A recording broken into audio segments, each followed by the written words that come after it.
I think just meeting people in the moment, just realizing that it's the times that the micro moments, the small moments that we share with others that creates love, builds love, is love.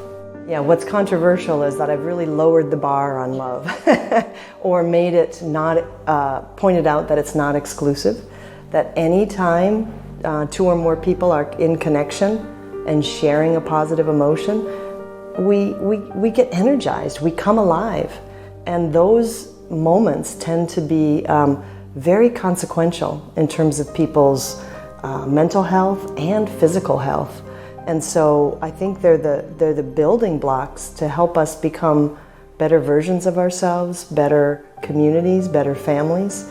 And so since we think of love as something so cherished and important, I just want to shine the spotlight on the tiny moments that really start the whole love system, opening up into its fuller potential. And so I think it's certainly true that our inner circle of most intimate relationships with family and very close friends have special importance in our lives. I'm not saying that they don't, but there's an element that we can experience within any interaction, even with a stranger. I think a lot of times it's just slow down, because we're often so caught up in mental time travel, worrying about the future or ruminating about the past, that we miss the opportunity to really connect with the people in our midst, or we're so busy with our to-do list. So a lot of times it's just slow down and recognize that everybody has a story. There's this great moment of connection, in waiting if we go looking for it. Well, what occurred to me is that the survival advantage for negative emotions is right when you experience them. So it's like you fight or flight, you're escaping a danger that is a present danger. The way positive emotions are contributing to survival advantage is not in the moment. And that's why previously scientists had thought, well, positive emotions aren't that important. They're not, maybe they're about mate selection. And they just, sort of thought negative emotions are about survival, positive emotions are about reproduction. And obviously our species needed both of those. But I made the shift to saying positive emotions are also about survival, and yet the key is that it's not each instance of a positive emotion that contributes to survival. It's the accumulation of positive emotions over time that helps us build resources, capacities, resilience, so that the next time we're faced with a life or death situation or a threat, we have more tools in our tool belt or more resources to deal with that situation. So positive emotions contribute to survival indirectly because they help us become more resourceful. Within the science of emotions, psychology, certainly from its very early days, talked about emotions as part of human experience. But then in American psychology especially, there was a very strong reaction to being more scientific, and the focus was on behaviorism, and only observable behaviors were considered a valid topic of study. No contents of mind, no emotions. This was a reaction to Freud. It was sort of, Freud's views were considered not scientific, so behaviorism took root, and so human emotions were just banished. And around the same time, we had a very much a medical model of psychology which focused on disease. And so psychology, in order to see itself as one of the important sciences, focused just on mental illness and had this very disease model just woven through all of the work.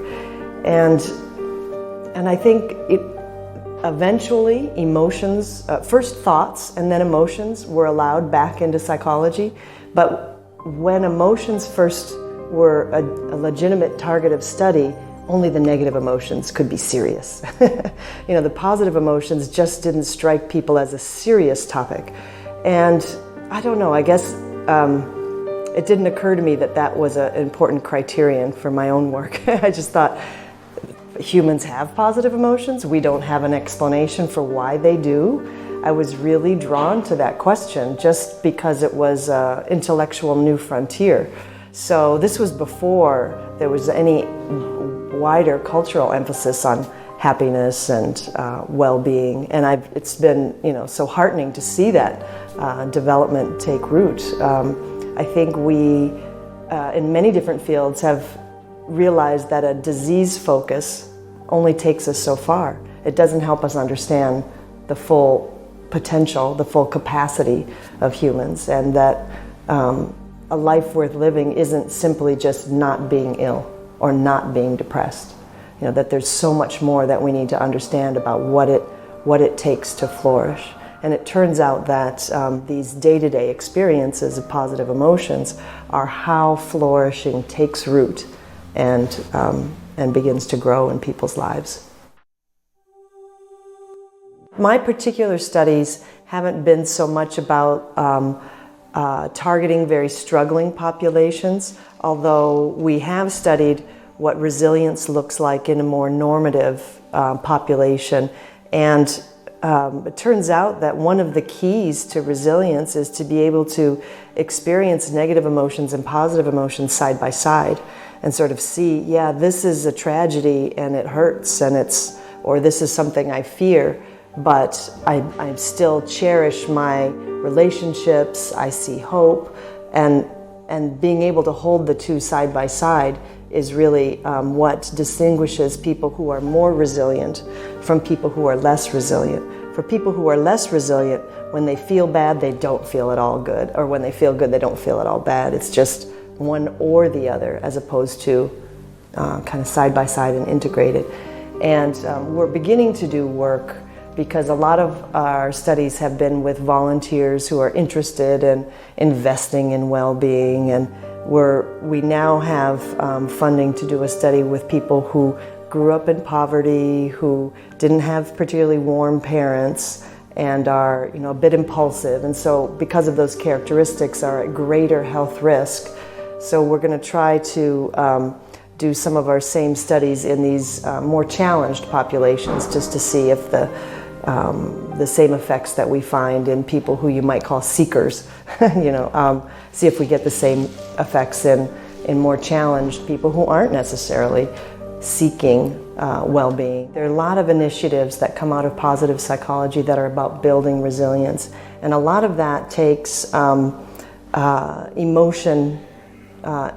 intelligence or emotion self-knowledge, and a big piece of it that is helpful for generating resilience and building resilience over time is learning how to self-generate positive emotions.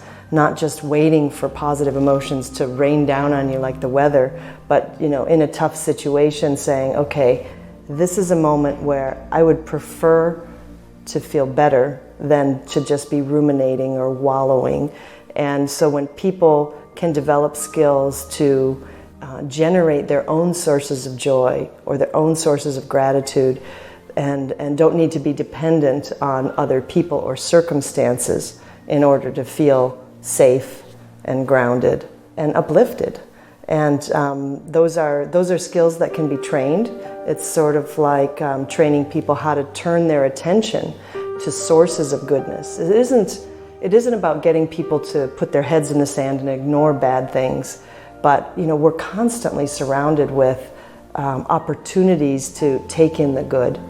And so if we can kind of track those things down and really savor them, that can be a way to have more control over one's own psychological ups and downs. And that's a key for resilience. Yeah, meditation is a great skill for that, but it's not the only one. I mean, mindfulness meditation can really help. My research team studies a different kind of meditation, sort of a cousin practice called loving kindness meditation, which is, it's been cultivated over millennia to help people learn how to self-generate positive emotions of caring and warmth towards the self and others. So meditation can be one route to that, but it's certainly not the only route. I mean, we also study the effects of just reflecting on connection. Just thinking, you know, what are your 3 most significant interactions that you've had today, and how close and attuned did you feel to the people you were with today? Just even simple reflection like that helps people reprioritize and get to recognize that, oh, if I know how to savor those good experiences, I know how to create them more, and you can have more of a day that's satisfying, which means you have more of a life that's satisfying. I had the tremendous honor in 2010, twice in the same year, of being able to share some research results with him. And I actually get a chance again to be in dialogue with him in June in Sydney at a conference there. But the first time I met him, my colleagues had shared with me the ritual aspects of the meeting, that, you know, when it was over, he would give a kata, or a white silk scarf, as a ceremonial gift, a traditional ceremonial gift, and that, you know, he would come to greet each person, and our job was to bow, and he could put the scarf on us. And when I saw him, I just froze. He was so warm and just captivating that I just stared at him, you know, for a little too long. And what was so lovely about it is that he just had this very slight shift of his head that would say, "This is when you bow." Like, you know, yeah, let's move this along. But so he was correcting me in the most loving way, you know, like it made me think.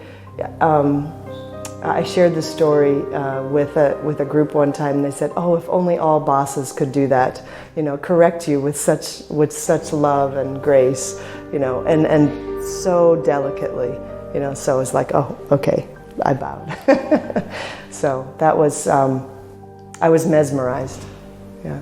Also, that was at the University of Wisconsin at Madison, and then I had another opportunity to share my research at Emory University, and in each context, or at least especially at Madison, we were given the chance to ask him a question based on our research. And my question was, given how much people want to feel happy, want to feel positive emotions, we have the extra trouble of people deceiving themselves into thinking or talking themselves into being happy. I'm happy, I'm happy, I'm happy. But they're kind of wishful thinking that they're happy and flourishing when maybe they're not actually truly.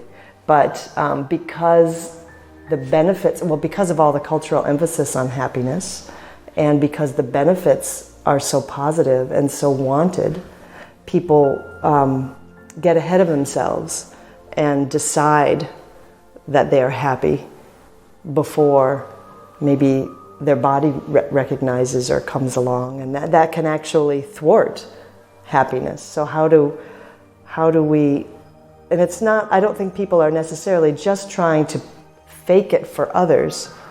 You know, they're earnestly wanting something, and they think by saying it, they'll be that. This is all in conversation happening in translation too. So I wait for a while while he gets the question translated to him, and his response was really quite insightful, and I've always tried to use it as a touchstone, is that he just said, well, where there's smoke, there's fire, you know, so maybe we should look at the things that we know that are true correlates of happiness and well-being, and see if when there's coherence across how the body responds, across how the health of the heart, different things that we know tend to go with happiness. We can begin to use those as kind of a web and say, it's not so much what people say or claim, but how this whole web, this whole broader system of, like for instance, if people say they're happy but they're not resilient to adversity, then there's kind of a misfit there. I think that in many organizations there's a hunger for more holism, for treating people as the full human beings that they are, and that even simple practices like the way you start meetings, and I mean in the US it's very common just to get right down to business and be very task focused, but recognizing that, taking 10 minutes at the start of a meeting to just hear from everybody in the room, what have you been going through, or what do you appreciate, and just having rituals that allow people's full humanity to enter the room, and then you're more of a connected team, and then you can get down to business. It can be very strategic to take some time away from tasks to generate the warmth and connection. It can also be there are also ways that you can be very task focused, but in a more compassionate, supportive of others way. So the way we help people, the way we give guidance can be in more holistic ways, instead of saying, here, do this. You say, do you feel like you have the resources to do what you need to do? Is there anything that I can do to give you the space to, get your task done? I mean, there are ways that we can be much more supportive in the ways we work together. I would say the good fortune to have learned about these ancient meditation practices. I just stumbled into learning about them by chance. A colleague invited me to be part of a seminar and was introduced to loving kindness meditation through that context. And there was such a fit to my research, but what's even more powerful is that once I started doing this research, I got even more curious and did a few silent meditation retreats, and just being able to discover to spend so many moments in a row, like a whole week in silence, practicing meditation, you discover some new capacities in your heart, in your mind, and that just are very hard to come by in sort of the busyness of everyday life. And so I often don't have time to take a week to do that, but I like to take a morning or a day and to just live the day in silence and contemplative practice. And it's just a very powerful, heart-opening experience.